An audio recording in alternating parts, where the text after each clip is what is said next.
The heavy manila envelope landed on my kitchen island with a dull, hollow thud. It arrived via certified mail, requiring my physical signature at the door, because my father always used the postal service when he wanted to make a devastating insult look like a standard legal obligation. The return address belonged to the polished downtown law offices of his personal attorney. The contents were supposed to be the final 10-year accounting of my late mother's estate. When my mother passed away a decade ago, she left behind a substantial 7-figure portfolio. The terms she set were simple and legally binding. The money was to be held in an irrevocable trust until my 35th birthday. Until that day, it was to be managed by my father, Richard Belmont, who was named as the sole fiduciary and trustee. For 10 years, my father played the role of the burdened financial steward perfectly. He lived in a gated community, drove a European sports car he claimed was a consulting perk, and took vacations to places that required a passport and a seaplane. At Thanksgiving dinners, while wearing custom Italian wool and checking his heavy gold watch, he would sigh and tell everyone how hard he was working to protect Maya's future from inflation. He always played the protector until today. Because today was the deadline for him to produce the final ledger for the probate court, allowing him to officially close the trust and walk away. I broke the seal on the envelope, pulled out the thick stack of stapled paper, and flipped directly past the legal jargon to the summary page at the back. I expected to see a transfer date, when I expected to see the banking instructions for my distribution. Instead, I saw a final balance, $412.16. I didn't gasp. I didn't drop the paper. I just stared at the black ink until the edges of my vision went sharp and cold. $400 left from a lifetime of my mother's work. Attached to the front of the summary was a letter from my father's attorney, filled with the kind of sterile, sanitized language designed to make complete devastation sound like a routine clerical update. Aggressive market corrections, unprecedented volatility in the tech sector, fiduciary exhaustion of principal due to unavoidable macroeconomic downturns. And clipped behind that formal letter was a personal note from my father, written in his jagged, arrogant handwriting. "The market crashed, Maya. I did everything I could to save your mother's legacy, but the algorithms wiped us out over the last few years. It's a tragedy, but we have to accept it. I've included a waiver of final accounting. Sign it and send it to my lawyer so the judge can discharge me and close the file next Thursday. Love, Dad. Accept it." That was his favorite phrase. In my family, accept it was the command my father used when he wanted you to stop asking questions and absorb his narrative as absolute fact. The old version of me would have cried. The old version of me would have felt guilty for making him feel bad about losing the money, assuming he had tried his best and failed. But I am not the old version of me. And I don't look at handwritten apologies. I look at metadata. When I set his note aside and flattened the actual transaction logs against the marble counter, my father had provided a heavily condensed, highly redacted version of the ledger.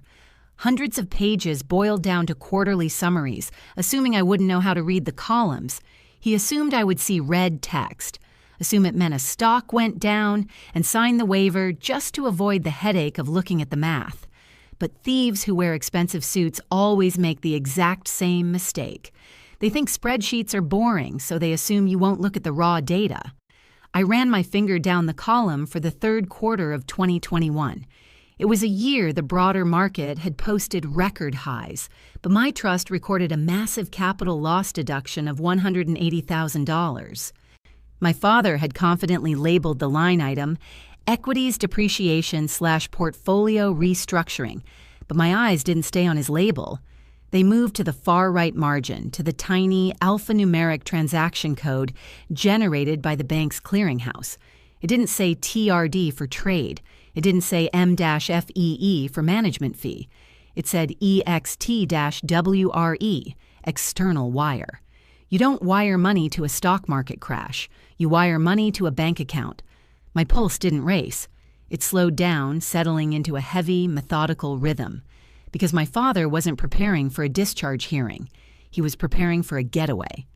I didn't call him. I didn't text him to demand answers so he could have time to practice his lies and hide his tracks. I picked up my phone, bypassed every probate lawyer in my contacts, and called a firm that doesn't argue about feelings or family dynamics. I called a forensic accountant. 2 hours later, I walked into the downtown office of Nolan Reed. The office didn't have mahogany bookshelves or leather couches. It had frosted glass walls, strict digital access controls, and the distinct quiet hum of heavy processing servers. Nolan Reed was a certified fraud examiner who specialized in unwinding high-net-worth embezzlement, and he looked at people the exact same way he looked at numbers, like he was waiting for them to balance. I sat across from him and slid the manila envelope across his bare desk. "My father is the trustee of my mother's estate," I said, my voice completely flat. "He filed this final accounting with the court this morning. He claims the stock market crashed and wiped out a 7-figure principal, and he wants me to sign a waiver before a hearing next Thursday." Reed didn't offer a polite smile. He just opened the envelope. "And you disagree," Reed said, his eyes already scanning the summary page. "I don't disagree," I replied. "I dispute the transaction codes." Reed stopped at the 2021 page. His index finger hovered exactly where mine had hovered in my kitchen. He saw the EXT-WRE tag immediately. "He categorized this as a depreciation loss," Reed said quietly. "Yes," I said. "But it's a wire routing tag," Reed murmured, pulling the page closer to his desk lamp. "And he didn't redact the clearinghouse routing suffix on the destination string." "Can you trace it?" I asked. Reed didn't answer right away. He turned to his primary monitor, opened a secure financial database terminal, and typed the 12-digit destination string from the paper directly into the search field. The keyboard clacked in the quiet room, sounding like a lock clicking into place. "A market loss stays inside the brokerage ecosystem," Reed said. His eyes locked on the screen as the database queried the global registry. "A wire transfer leaves the building. If he sent this to a legitimate equity fund, the routing suffix will trace back to a registered institutional broker." The screen flashed green, the search completed. Reed stopped typing. He stared at the monitor for a long, heavy second, and then he leaned back in his chair. He didn't look shocked. He looked like a man who had just caught a thief, with his hand perfectly illuminated by a spotlight. "Ms. Belmont," Reed said, his voice dropping an octave. "Your father didn't lose $180,000 to an algorithm." I kept my hands perfectly still in my lap. "Where did he send it?" Reed turned the monitor slightly so I could see the registration data attached to the routing number. It wasn't Wall Street. It wasn't an investment bank. "He sent it to a private maritime escrow account in the Cayman Islands," Reed said, tapping the screen once. "And the beneficiary entity registered to that account is a luxury yacht dealership." Nolan's office was silent except for the low hum of his processor. "A yacht," I repeated. The word tasted like copper in my mouth. He categorized a luxury watercraft as a portfolio restructuring. "Embezzlers usually start small," Nolan said, not taking his eyes off the screen. "A dinner here, a golf membership there. But when 10 years go by and no one asks for a receipt, they get arrogant." He tapped a key, and the Cayman Islands registration expanded. "The beneficiary entity is registered as Blue Horizon Holdings, LLC," Nolan read. "And if I run a cross-reference on that entity—" More typing. The database churned. "The sole managing member is Richard Belmont." I looked at the thick stack of papers I had brought in. Hundreds of pages of lies. "Run the rest of it," I said. Nolan didn't hesitate. He took the entire heavy packet, sliced the binding off with a sharp letter opener, and fed the pages into a high-speed commercial scanner sitting on the edge of his desk. "The PDF your father sent is a flattened summary," Nolan explained over the whir of the machine. "But accounting software leaves digital watermarks. I'm running optical character recognition to strip away his custom labels and pull the raw clearinghouse transaction codes. We sat in silence while the machine digested 10 years of my mother's legacy. When it finished, Nolan ran a proprietary extraction script. Columns of data flooded his second monitor. It didn't look like a financial summary anymore. It looked like an autopsy. Nolan highlighted a block of transactions from 2022. He claimed a $40,000 loss here under market volatility, Nolan said. The raw code is a direct ACH transfer to an exclusive country club in Florida. Initiation fee. He scrolled down. Here is $12,000 a month for advisory fees, he continued, routed directly to a domestic shell company called Belmont Consulting, which I guarantee has no employees and no clients. I watched my mother's life's work evaporate into golf swings and fake invoices. My hands didn't shake. My throat didn't close. I felt a profound, dangerous stillness settle over my chest because my father had sat at my dining room table 6 months ago, looking me in the eye, and told me he was losing sleep over the global markets. My phone buzzed against the glass surface of Nolan's conference table. The caller ID lit up. Dad. Nolan stopped scrolling and looked at the phone, then at me. I didn't decline the call. I didn't silence it. I swiped to answer and put it on speaker, resting my hands in my lap. Hi, Dad, I said. My voice was completely flat, devoid of any edge or accusation. Maya, sweetheart. His deep, confident voice filled the sterile office. I saw the delivery confirmation. I know you received the packet. I did, I said. He let out a heavy, theatrical sigh, the kind of sigh a martyr makes. I know it's a shock, he said gently. Believe me, it breaks my heart to hand you that ledger. I spent years trying to hedge against the tech bubble, but the market is just ruthless. It spared no one. It's a lot of money to lose, I replied calmly. It is, he agreed quickly, sensing my compliance. But we have to be realistic, Maya. The trust is drained. The only thing left to do is close the account so we don't incur more administrative fees. Did you see the waiver I attached? I saw it. Good, he said, his tone brightening with relief. I need you to sign it and email it to my lawyer by tomorrow morning. The judge has us on the docket for Thursday. And if we present the signed waiver, he discharges me as trustee. The court closes the file, and we can finally put this painful chapter behind us. Put it behind us. He meant bury it. He meant legal immunity. Once a probate judge signs a discharge order with a beneficiary's waiver, the trustee is released from all liability. The theft becomes legally permanent. I looked at Nolan's monitor where a $40,000 country club membership was currently highlighted in bright yellow.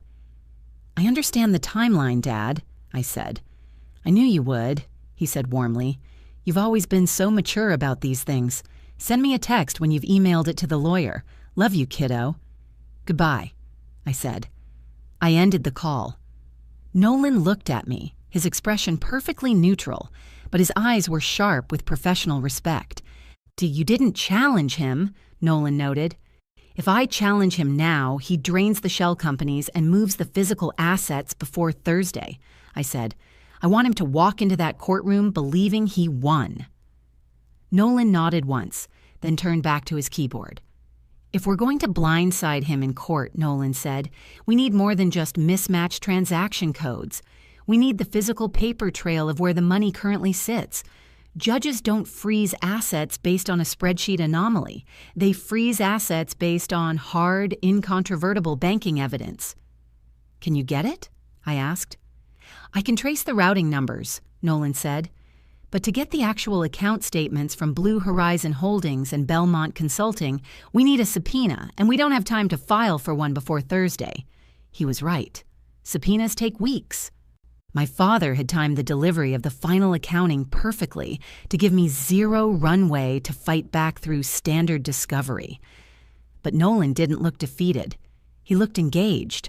He opened a new window on his terminal, a secure portal that looked different from the public databases. Fortunately, Nolan murmured, his fingers flying across the keys. "Your father made a critical, arrogant mistake." "What mistake?" "He used his personal attorney to draft the final accounting," Nolan said, pulling up the letterhead from the envelope I had brought. "The law firm of Vance and Sterling. They are a reputable firm. They don't knowingly submit fraudulent ledgers to a probate judge." "But they did submit it," I pointed out. "They submitted what your father gave them," Nolan corrected. "But law firms require their clients to sign an internal sworn declaration of accuracy before they file a final accounting with the court. It protects the firm from malpractice if the client is lying." Nolan hit enter, and a schematic of banking regulations populated his screen. "Your father didn't just lie to you," Nolan said, turning to face me. "He lied to his own legal counsel. And under state probate rules, a trustee's financial disclosures to their own attorney regarding trust assets are not protected by attorney-client privilege if those disclosures are made in the furtherance of a crime or fraud." I felt my pulse steady into a cold, hard line. "So, how do we get the proof?" I asked. Nolan reached into his desk drawer and pulled out a blank, heavy stock folder. "We don't subpoena the banks," Nolan said quietly. "When we subpoena the lawyer." He looked back at the screen and his jaw tightened slightly as a new piece of data loaded. "And we need to do it right now," Nolan added, his voice dropping. "Why right now?" I asked. Nolan pointed to a pending transaction code that had just appeared at the very bottom of the extracted raw data list. A transaction dated for next Friday, one day after the discharge hearing. Because my father wasn't just planning to walk away from the trust, he was planning to walk away from the country. Nolan tapped the pending transaction on his screen. "This is a scheduled outbound wire," he said. "The destination is a private depository in Cyprus, and the amount matches the exact current valuation of Blue Horizon Holdings and his domestic shell companies." "He's liquidating," I said. "He's disappearing," Nolan corrected. "Well, at the moment the judge signs that discharge order on Thursday, his fiduciary liability officially vanishes. It's a legal concept called res judicata. Once the probate court accepts his accounting and discharges him, you are permanently barred from suing him for breach of trust. He clicks send on Friday and the money leaves U.S. banking jurisdiction forever." I stared at the blinking cursor on the screen. "So we file an injunction today," I said. Nolan shook his head. "If you file an emergency injunction today, you tip him off. He pulls the hearing off the calendar, initiates the Cyprus wire immediately, and buries the shell company behind 3 layers of international privacy laws. You'd spend the next 10 years and $500,000 trying to pierce the corporate veil in a foreign court." "Then how do we stop the wire?" I asked. Now Nolan closed the secure terminal. He reached down to the floor and picked up his heavy leather briefcase, setting it on the glass table. "We don't stop the wire," Nolan said, his voice dropping into a register of pure, calculated absolute. "We freeze the entire domestic infrastructure that holds it." He tapped his fingers on the briefcase. "We let your father walk into that courtroom," Nolan continued. "We let him stand in front of a judge and enter his fabricated ledger into the official court record under penalty of perjury. We let his attorney vouch for it, and the exact second he does." Nolan let the heavy brass latch click shut. I opened my briefcase. 2 days later, the halls of the probate court smelled like polished wood and stale anxiety. I wore a tailored navy blazer and stood near the back of the corridor, my hands steady at my sides. At 9:15, the elevator doors parted, and my father stepped out.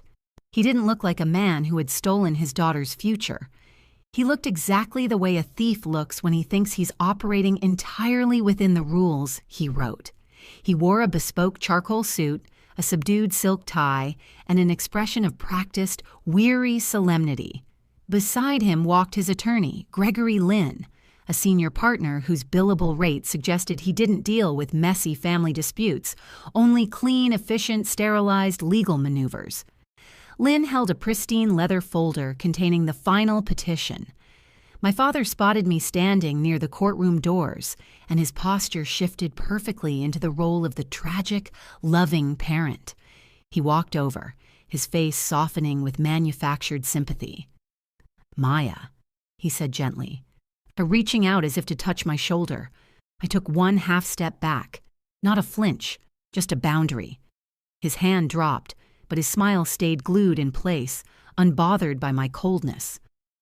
"I checked my email this morning," he said, keeping his voice low and soothing. "You didn't send the waiver to Gregory." "No," I said. "I didn't." My father sighed, a heavy, patient sound designed to make me feel like a difficult child who just couldn't grasp reality. "Maya, please," he said. "I know it's painful to face the numbers, but prolonging this doesn't bring the money back. The market took it. Making a scene today only wastes the court's time and eats up what little cash I have left to pay Gregory." I looked at his wrist. The watch he was wearing was a Patek Philippe. It retailed for roughly $60,000. I didn't point it out. I didn't scream that he was wearing my mother's legacy on his arm, because screaming is what victims do, and I was just here to document.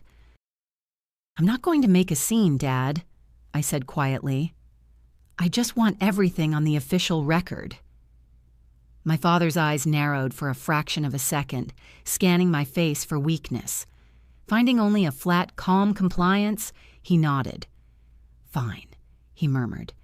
"If you need to hear the judge say it to get closure, then let's get it over with." He turned and walked through the double doors of Department 6. He didn't notice the man in the gray suit who had been standing quietly by the water fountain. Nolan Reed fell into step beside me, his heavy leather briefcase gripped firmly in his right hand. "Showtime," Nolan said quietly. Inside the courtroom, Judge Harrison sat at the bench, or reviewing a stack of morning files. She was a sharp, no-nonsense magistrate who did not tolerate emotional outbursts or wasted docket time. "Estate of Eleanor Belmont," the bailiff called out. My father and Gregory Lynn stepped confidently to the petitioner's table. I walked to the respondent's table. Nolan sat in the first row of the gallery directly behind the wooden partition, placing his briefcase on his lap. Judge Harrison adjusted her glasses and opened the thick file my father had submitted. "Mr. Lynn," Judge Harrison said, "I have a petition for the final accounting and discharge of the trustee, Richard Belmont. I note there is no beneficiary waiver of accounting attached to this filing." "That is correct, Your Honor," Lynn said smoothly, his voice echoing with professional ease. "The beneficiary is present today. Unfortunately, the trust suffered catastrophic losses due to the unprecedented market downturns in the tech sector over the last decade. The principal is functionally exhausted. Mr. Belmont is seeking formal court discharge to close the administration." The judge flipped to the summary page, the same page that showed $412. She looked at my father. He bowed his head slightly, looking down at his hands, performing the role of the devastated steward flawlessly. That's when Judge Harrison looked at me.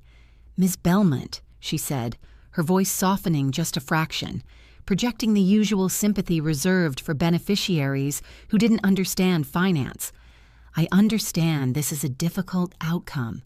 Have you reviewed the final accounting provided by the trustee?" "I have, Your Honor," I said. "And do you have any objections to the court entering this ledger into the record and granting the trustee's discharge?" she asked. My father turned his head slightly, giving me a soft, encouraging nod. "Accept it," his eyes said. "It's over." I placed my hands flat on the defense table. "I do object, Your Honor," I said, my voice ringing clear, cold, and entirely devoid of grief. Gregory Lynn sighed audibly, stepping closer to the microphone like a teacher correcting a stubborn student. "Your Honor, it is extremely common for beneficiaries to struggle with the harsh reality of market volatility," Lynn said softly. "But my client has provided a certified 10-year ledger prepared under strict fiduciary standards. The numbers, however unfortunate, are absolute." "The numbers are absolute," I agreed, not looking at Lynn, but keeping my eyes locked on the judge. But the labels are a lie. The courtroom went dead quiet. Judge Harrison's eyebrows raised. "Excuse me?"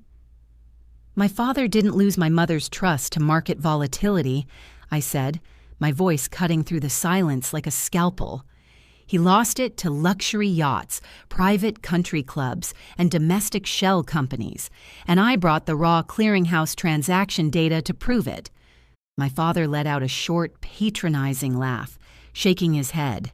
"Your Honor, my daughter is grieving," my father said, stepping forward, using his deep, authoritative tone to try and smother my claim. "She doesn't understand institutional financial documents. She sees red ink, she sees capital depreciation, and she assumes malice." I assure the court, "This ledger was prepared by licensed professionals." "That's exactly the problem," I said. I turned slightly and nodded to the gallery. Nolan Reed stood up, unlatched the heavy brass locks on his briefcase, and the loud click-clack echoed through the room like a hammer hitting an anvil. Because when a certified fraud examiner unzips his briefcase in a probate court, the air leaves the room.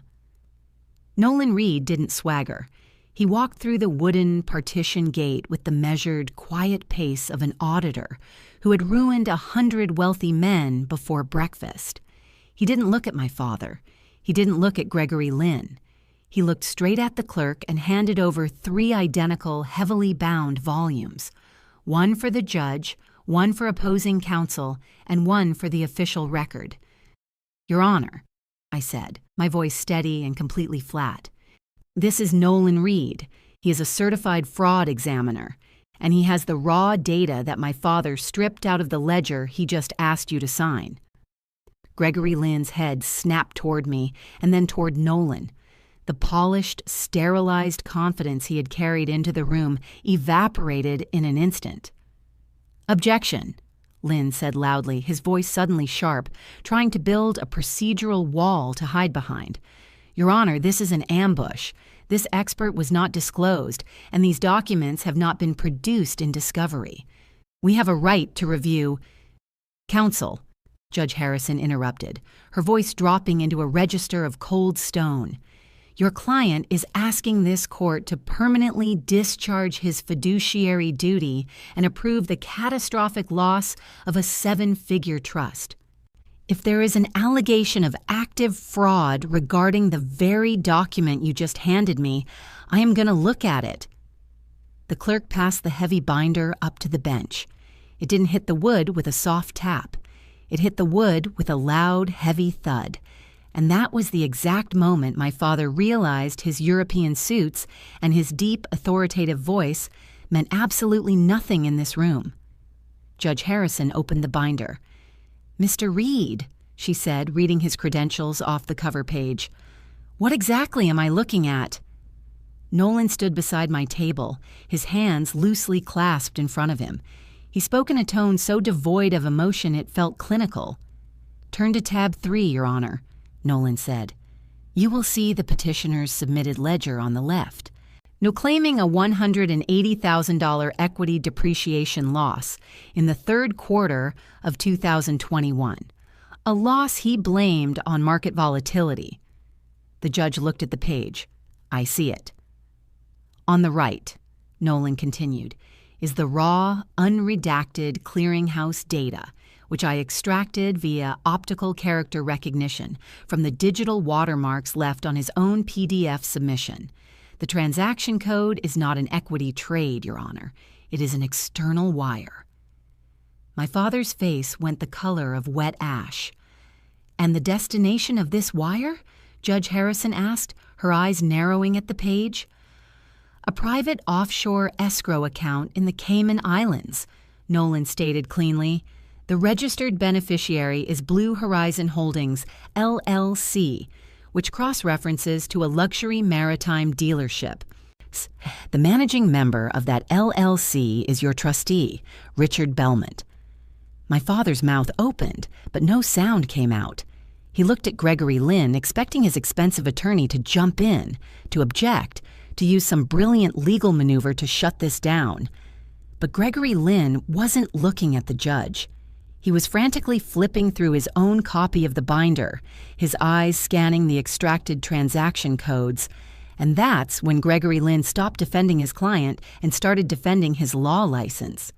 "Your Honor," Lynn said, his voice tight and completely devoid of advocacy, "I must state for the record that my firm prepared the final accounting based strictly on the sworn representations and flattened files provided directly by Mr. Belmont.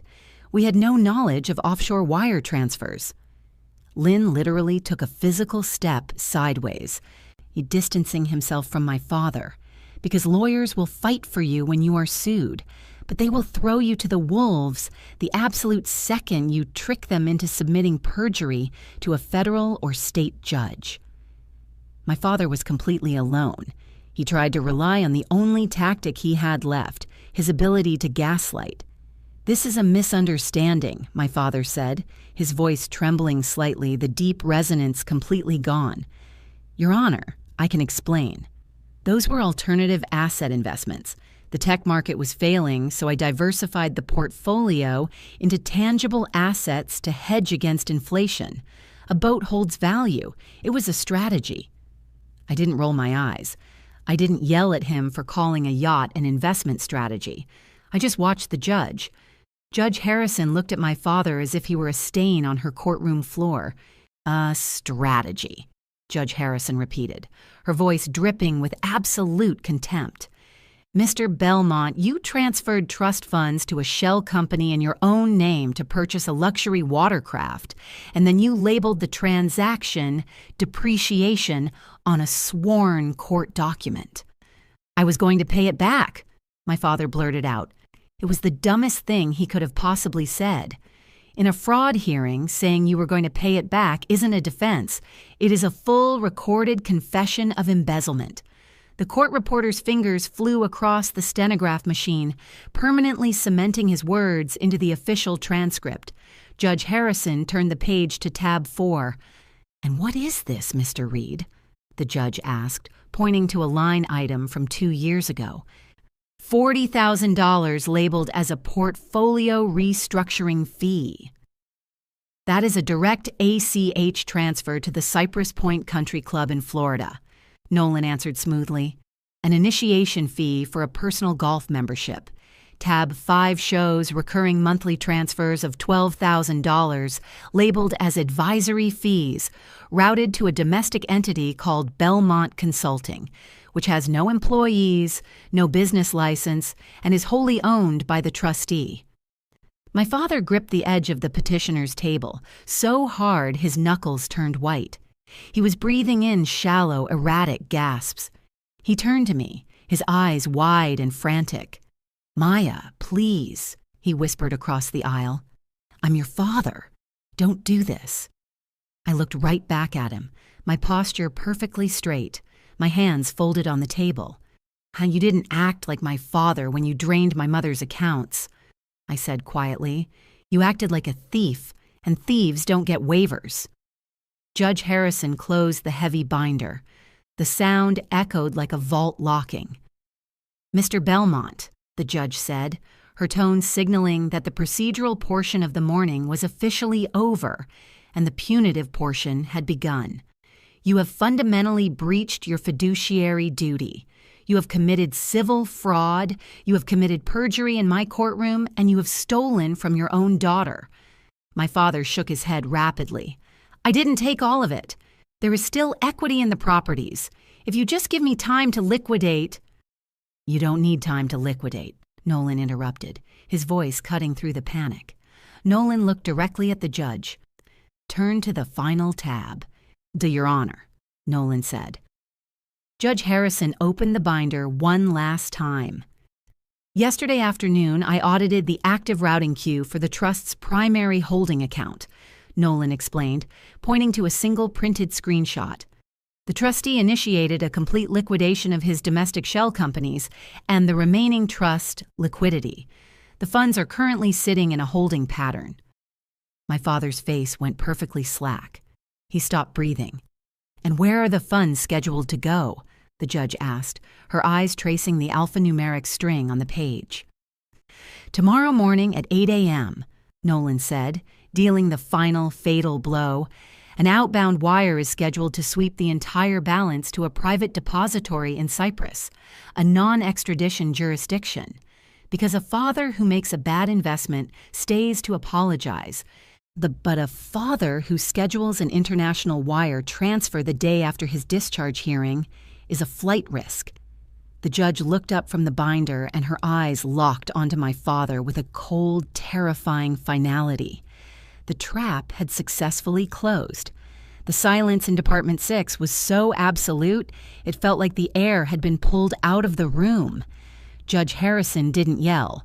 Judges don't need volume when they have jurisdiction. She simply looked at my father, and the disgust in her eyes was cold, heavy, and completely professional.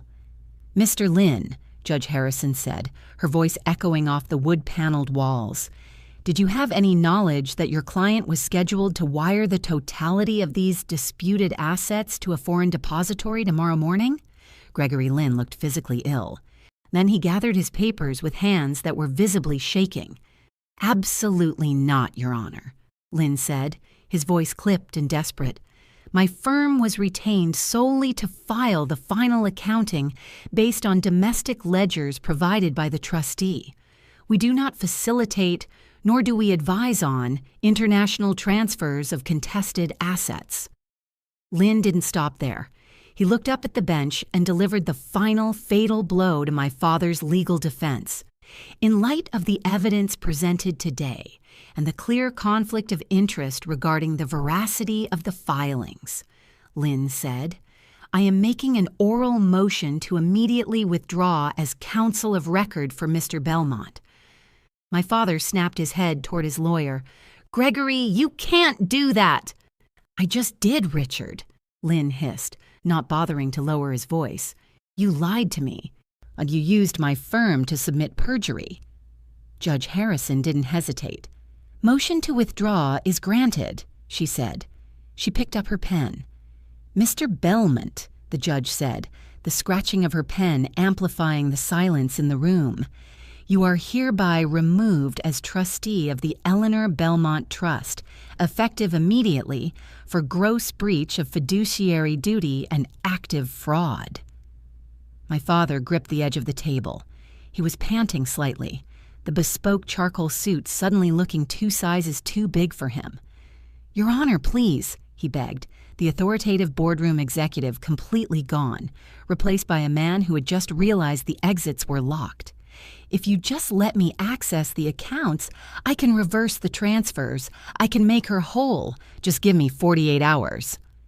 I didn't blink. I didn't smile. And I just watched him drown in the exact same system he thought he had mastered. "You don't have 48 hours, Judge Harrison said flatly. She looked at Nolan Reed, who was still standing quietly in the gallery. "Mr. Reed," she said, "does your firm have the exact routing numbers and institution details for the domestic accounts currently holding the liquidated funds?" "We do, Your Honor," Nolan said, tapping the heavy binder. "Tab 6 contains the full institutional routing data for Blue Horizon Holdings and Belmont Consulting, as well as his personal operating accounts." "Excellent," the judge said. She turned her attention back to the clerk. "I am issuing an immediate ex parte emergency freeze on all assets, accounts, and safety deposit boxes associated with Richard Belmont, Blue Horizon Holdings, LLC, and Belmont Consulting," she dictated cleanly. "I am drafting an emergency injunction directing the holding banks to halt any and all outbound wire transfers, specifically the transfer scheduled for Cyprus tomorrow at 8 a.m. No funds are to move without a direct order from this court." My father let out a sound that wasn't a word, just a hollow, panicked exhale. The money was frozen. The escape hatch was welded shut. "Furthermore," Judge Harrison continued, her eyes locking onto my father, "I am appointing Ms. Belmont as the successor trustee to oversee the recovery of the estate, And I am referring this entire file, along with the transcript of today's hearing and Mr. Reed's forensic audit, to the District Attorney's Financial Crimes Unit and to the FBI, and given the attempted international wire fraud. My father stumbled back a half step, hitting the wooden chair behind him. "Maya," he said, turning to me, his voice cracking. Tears were actually pooling in his eyes now. "Maya, I'm your dad. I raised you. You can't let them send me to prison over a mistake." I looked at him. I didn't feel anger. I just felt the cold, clean weight of reality. "You didn't make a mistake, Dad," I said quietly. "You made a schedule, and I just canceled your flight." Judge Harrison struck the gavel. "The petition for discharge is denied with prejudice," she announced. "The asset freeze is active immediately. Court is adjourned." The bailiff moved swiftly, stepping between my father and the aisle, ensuring he didn't try to approach me. Nolan Reed quietly closed his briefcase, or the brass latches clicking shut with a final satisfying snap. I didn't wait for my father to say anything else. I didn't need an apology, and I didn't need to hear him lie again. I turned and walked through the heavy wooden doors, leaving him standing alone at the petitioner's table, effectively bankrupt and waiting for the federal government to knock on his door. When we stepped out into the bright sunlight of the courthouse steps, Nolan stopped and looked at me. "The injunction has already been electronically transmitted to the clearinghouses," Nolan said, checking a secure alert on his phone. "The Cypress wire was killed in the queue. The money isn't going anywhere." I took a deep breath of the crisp morning air. "Thank you, Nolan," I said. "Don't thank me," Nolan replied, his voice completely level. "Thank the metadata, so it never lies." 3 months later, the forensic audit was completed. The court authorized the seizure and liquidation of the luxury yacht held under my father's shell company, which had been sitting in a marina in Fort Lauderdale waiting for him. The country club membership was revoked, and the initiation fee was clawed back through a civil judgment. Between the frozen domestic accounts and the liquidated assets, we recovered 94% of my mother's original trust principal. My father never made it to Cyprus. He was indicted on multiple counts of wire fraud, embezzlement, and perjury, and is currently awaiting federal trial. If you found out your own parent drained your inheritance and blamed the economy, would you have confronted them at the dinner table? Or would you have stayed quiet and brought a forensic accountant to court like I did? Tell me what you would do in the comments below.